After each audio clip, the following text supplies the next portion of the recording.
Hello everyone, myself Vikas Yadav. You are watching Krishna coaching classes. तो आज हम लोग क्लास 11th का फिजिक्स स्टार्ट करने जा रहे हैं। मैं आपको ये बता दूं कि जो क्लास 11th का फिजिक्स है, जो आप 9th में फिजिक्स पढ़ते हैं, उसका ही एक स्टैंडर्ड वर्जन है। उसी को हम लोग आगे बढ़ाने वाले हैं। बहुत डिटेल में अभी बातें होंगी, अभी केवल बेसिक बातें नहीं होंगी। और ऐसा नहीं है कि केवल जो 9th की फिजिक्स में था वही टॉपिक्स डिटेल में पढ़ने हैं। बहुत सारे नए टॉपिक्स भी मिलेंगे जिनको हम डिस्कस करेंगे, और पूरा अभी डिटेल में स्टडी होने वाला है 11th 12th में हर चीज़ के बारे में। और ऐसा मत सोचिएगा कि मैं कह रहा हूँ कि 9th के आगे का पढ़ना है, दैट मीन्स वो जो टॉपिक मैं पढ़ाऊंगा तो उसमें ये मान के पढ़ाऊंगा कि 9th वाला आपको आता है, उसके आगे कंटिन्यू करेंगे। तो जो भी टॉपिक स्टार्ट करेंगे एकदम जीरो से स्टार्ट करेंगे, और फिर उसको हम लोग 11th level, competition level, JEE and NEET level तक का लेके जाएंगे। और केवल टॉपिक ही नहीं चलेंगे, मैं आपसे ये भी कमिटमेंट कर दूं, टॉपिक के बाद बाकायदा हम आपको एनसीईआरटी लेवल का भी क्वेश्चन कराएंगे। जो आपका साइड बुक रहेगा उसके भी क्वेश्चंस डिस्कस किए जाएंगे। और आपको एक लास्ट में सीट कराई जाएगी, वो जो कि सीट पैरेलल होगी उस लेवल की सीट की, जो कि आप लोग बड़े बड़े शहरों में जाने के लिए परेशान रहते हैं, जिसके लिए जो आप कोटा जाते हो, कानपुर जाते हो, जहाँ पे भी जाते हैं, तो उसके पैरेलल भी लास्ट में मैं एक सीट आपको कराऊंगा। तो अगर आप पहली बार देख रहे हैं इस चैनल को तो ज़रूर सब्सक्राइब करिए, क्योंकि आपको वो सारा मटेरियल मिलने वाला है जो आपको बड़े बड़े शहरों में जाके मिलता है, जिसके लिए आप लोग बहुत पैसा इन्वेस्ट करते हैं। अच्छा बेटा, क्लास 11th का फिजिक्स तो हम लोग स्टार्ट कर ही रहे हैं, लेकिन उस फिजिक्स को स्टार्ट करने के पहले कुछ कुछ बेसिक मैथमेटिक्स की बातें आपको पता होनी चाहिए। उसमें से कुछ के बारे में आप जानते हैं, कुछ मैथ्स नई है, तो उसके बारे में स्टार्टिंग में हम लोग बात करेंगे, जो कि बहुत ज़रूरी है अभी फिजिक्स पढ़ने के लिए आपको 11th एंड 12th में। तो इसको हम लोग ऐसे लिखते हैं,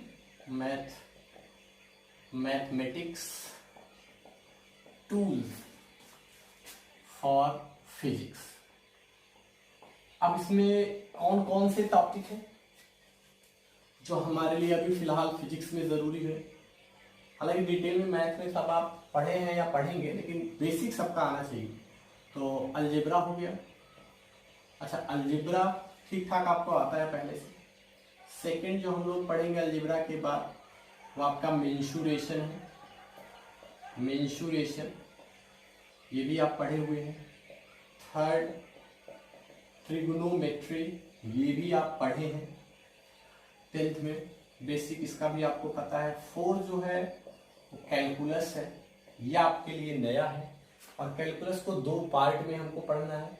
कैलकुलस के दो पार्ट है, डिफरेंशिएशन, इंटीग्रेशन। अभी आते हैं उसके बारे में मैं डिटेल में बात करता हूँ, या यहाँ लिख देते हैं।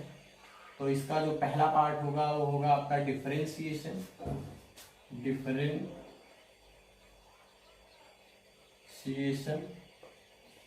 और आपका इसका जो सेकेंड पार्ट होगा जो आपको पढ़ना है और हमको पढ़ना है, वो है आपका इंटीग्रेशन। ओके। और एक चीज लास्ट में जो आपको पढ़ना है, लॉगरिथम्स। ध्यान रखिएगा, ये तो आपको पता है, ये दोनों जो चीजें हैं कैलकुलस और लॉगरिथम, ये हमको पढ़ना है। तो सबसे पहले स्टार्ट करते हैं कैलकुलस, और कैलकुलस का जो पहला पार्ट है पहले उसको स्टार्ट करते हैं, डिफरेंशिएशन। तो स्टार्ट करते हैं डिफरेंशिएशन। डिफरेंशिएशन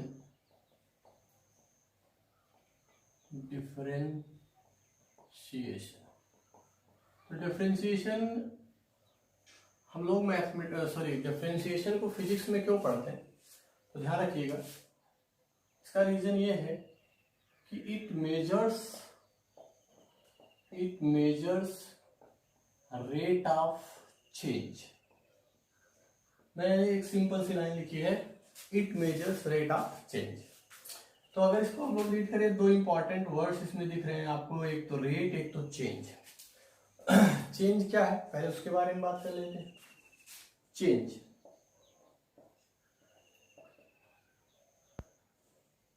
ध्यान रखिएगा, जैसे सपोज करिए कि आज आपकी एज कुछ 14 ईयर्स है, और 14 ईयर्स में आपका जो हाइट है कुछ मान लेते हैं ऐसे 150 सेंटीमीटर है, फिर 2 साल के बाद सपोज करिए वो आपका 160 सेंटीमीटर हो जाए, तो मैं आपसे पूछूं कि चेंज कितना हुआ, तो चेंज के लिए आप क्या करते हैं, फाइनल में से इनिशियल को क्या कर देते हो, माइनस कर देते हो, यही करते हैं।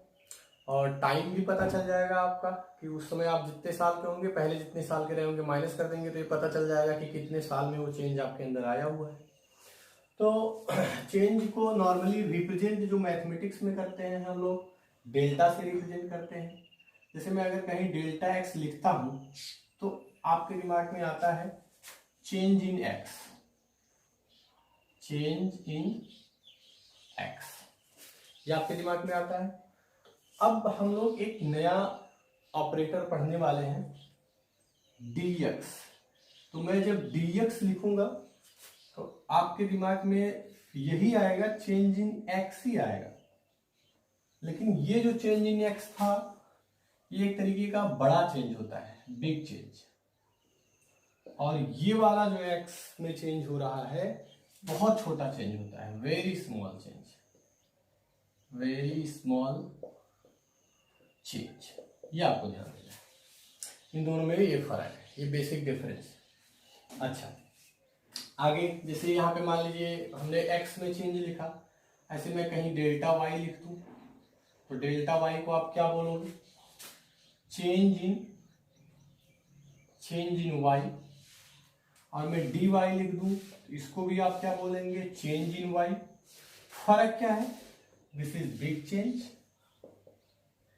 और ये आपका क्या है बेटा, very small change, very small change. अच्छा, मैं एक एग्जांपल से और इसको आपको क्लियर करना चाहता हूँ। सपोज करो एक वैल्यू है, पहले 4 थी, 4 से 6 हो गई। अब मैं कहूँ इसमें चेंज कितना हुआ, तो आप बताओगे कि सर जो चेंज है वो 2 का हुआ है।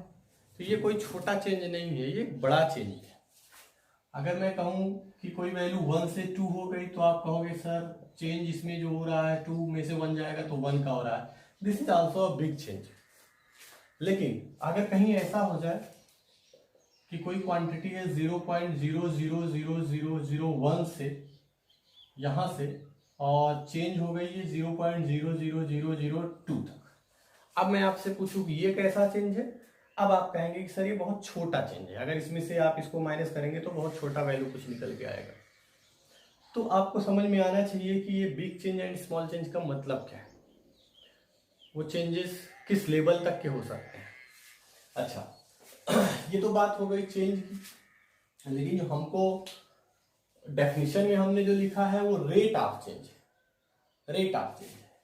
तो रेट ऑफ चेंज को अगर हमें समझना है तो ध्यान दीजिएगा, रेट ऑफ चेंज क्या होता है, रेट ऑफ चेंज, तो इसको अगर हम डिफाइन करें, change in one quantity, change in one quantity with respect to change in other quantity। दूसरी वाली मतलब एक के रेस्पेक्ट, एक में जो चेंज हो रहा है वो दूसरे के चेंज के रेस्पेक्ट में किस हिसाब से हो रहा है, ये अगर हमको मेजर करना है तो हम लोग कहते हैं रेट ऑफ चेंज। जैसे अभी हमने लिखा डेल्टा एक्स, तो डेल्टा एक्स क्या था, चेंज इन एक्स, ये था। अगर मैं डेल्टा वाई लिखा था तो था आपका चेंज इन वाई। अभी मैं कहूंगी rate of change, rate of change, तो रेट ऑफ चेंज के बारे में अगर बात करें तो कोई delta y upon delta x भी लिख सकता है, या कोई delta x upon delta y भी लिख सकता है। इसका मतलब क्या है, change in y with respect to change in x, इसका मतलब है change in x with respect to change in y. Okay, तो ये तो डेल्टा की जब बात करते हैं तो मामला थोड़ा बड़े लेवल का होता है। हमको जो करना है, हमको छोटे लेवल पे बात करनी है भी, तो अगर dy बाई dx हमको लिखना है, that means small change in y with respect to very small change in x, तो ये इस तरीके से डिफाइन होता है, limit delta x tends to 0 delta y upon delta x। अब ध्यान दीजिएगा, डेल्टा x टेंड्स टू 0 का मतलब क्या है कि वो जो डेल्टा x है, जो x में चेंज है वो बहुत छोटा है, ऑलमोस्ट जीरो है। टेंड्स टू 0 का मतलब क्या है, ऑलमोस्ट जीरो है। तो अगर इसमें जो चेंज है वो ऑलमोस्ट जीरो होगा, बहुत छोटा होगा, तो ऑब्वियस सी बात है y में भी जो चेंज होगा वो क्या होगा, बहुत छोटा होगा। तो ये बस सोचिएगा कि सर यहाँ डेल्टा x टेंड्स टू 0 लिखा, डेल्टा y टेंड्स टू 0 भी लिखना चाहिए था, कोई जरूरत नहीं है। आप समझ रहे हैं कि हम लोग dy अपॉन dx निकाल रहे हैं, मतलब change in y with respect to delta x निकाल रहे हैं। दैट मीन्स y में जो चेंज होगा वो अकॉर्डिंग टू x होगा, और अगर x में जो चेंज है वो बहुत छोटा होगा तो ऑब्वियस सी बात है जो y में चेंज है वो भी अपने आप कैसा होगा, बहुत छोटा ही होगा। तो ये dy बाई dx का एक मैथमेटिकल डेफिनेशन है, इसको आप कहीं पे नोट डाउन कर लीजिए। और एक चीज और लास्ट में ध्यान रखना, जैसे ये जो dy बाई dx होता है, कभी आप ऐसा मत करिएगा कि dy बाई dx लिखा था, तुमने क्या किया, d से d काट दिया और y अपान x आ गया, ये रॉन्ग है। ये जो d है, dy है या dx है, ये d इंटू वाई या d इंटू एक्स नहीं होता है। ये जो d है ये डेरिवेटिव बोला जाता है, और ये एक ऑपरेटर होता है, ये कोई लेटर तक नहीं है, इसको लेटर तक नहीं सीमित रखना है, ये कोई ऑपरेटर है। मतलब ये dy एक साथ है पूरा और dx एक साथ है पूरा। जैसे ट्रिग्नोमेट्री में आप लोगों को कोई दे दिया sine theta upon sine alpha, तो आप यहाँ पे साइन साइन से काट नहीं सकते हैं, क्योंकि ये जो साइन है ये आपका एक ऑपरेटर है, साइन इंटू थीटा या साइन इंटू अल्फा नहीं है वो। तो साइन एक ऑपरेटर है, कॉस एक ऑपरेटर है, टेन एक ऑपरेटर है।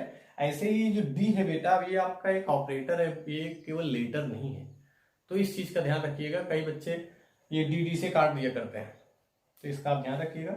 ये आपका मेरे ख्याल से जो कॉन्सेप्ट है वो बना होगा दिमाग में कि ये dy बाई dx है क्या। Small change in y with respect to small change in x, ये आपका जो होता है वो आपका डेरिवेटिव कहा जाता है।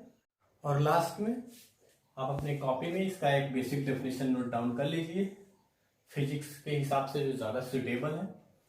The derivative dy by dx gives the instantaneous rate of change of y with respect to change in x।